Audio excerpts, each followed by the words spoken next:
চলো এবারে তোমাদেরকে দেখাই সন্ধ্যেবেলা থেকে কি করলাম। তো ফার্স্টে রেডি হয়ে নিয়েছি, সোনামাকেও রেডি করে পাঠিয়ে দিয়েছি। আর এখানে দিদি আর মিনু দিদি রেডি হচ্ছিল। মিনু দিদির প্রথমে একটা একা সিঙ্গেল ডান্স ছিল, তারপরে সবাই একসাথে আছে। তো গিয়েই দেখি বোনের নাচটা হয়ে গেছে। বোন এখন নতুন নাচে ভর্তি হয়েছে, মানে আমার মামার মেয়ে।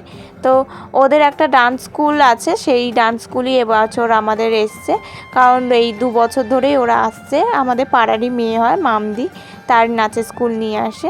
তো গিয়ে বসেছিলাম, এখানে মাকে দেখালাম, দেখো আমার পিছনে এসে দাঁড়িয়ে পড়েছে। তারপর বাড়ি এসেছিলাম, একটু পাপড়ি চাটটা খেয়ে আবার গেলাম, গিয়ে দেখি যে মিনু দিদির নাচটা হচ্ছে, তোমাদের সাথে একটু শেয়ার করলাম। গানগুলো দিতে পারছি না, কপিরাইট দিয়ে দেবে। এখানে গুড্ডির নাচটাও শুরু হয়ে গেছে।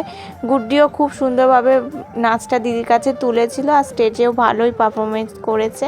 তো সোনামা তো একদম থাকতে পারছে না, ও নাচছে দেখে যে ও স্টেজে উঠবে, কিন্তু কেমন একটা লাগে না, একজন নাচছে আর পাশ থেকে যদি বাচ্চা কাচ্চা উঠে যায়, তাই ওকে আর তোলা হয়নি। তারপরে দেখো এই বাচ্চা ছেলেটা খুব সুন্দর নেচেছে। ও যেই স্টেজে উঠেছিল, সোনামা স্টেজের সামনে গিয়ে দেখছে যে কে নাচছে, ওর মতোই তো না। তো নাচটা সব প্রায় শেষের দিকে, এবার সোনামা একটু কবিতা বলবে, শুনে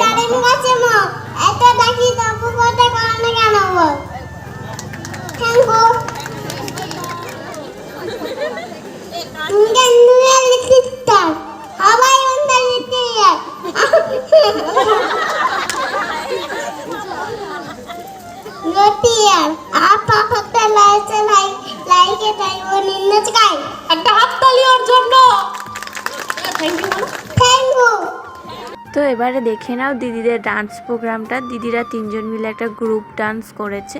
তো গানটা দিতে পারছি না, কপিরাইট দিয়ে দেবে। তো তোমরা গেস করতে পারো কি গানে নাচছে এখানে। তো শুনে নিলে সোনামার কবিতা বলা, ওকে অনেক দিন ধরে এইগুলোকে শেখানো হয়েছে যে স্টেজে গিয়ে কবিতা বলবি। তারপর বাড়ি চলে এসেছিলাম, এসে চিকেন কষা দিয়ে ভাত খেয়ে নিলাম, নিয়ে এবারে ঘুমাতে যাব। তো চলো কালকে আবার তোমাদের সাথে অষ্টমীর ভিডিও নিয়ে আসছি খুব তাড়াতাড়ি। টাটা।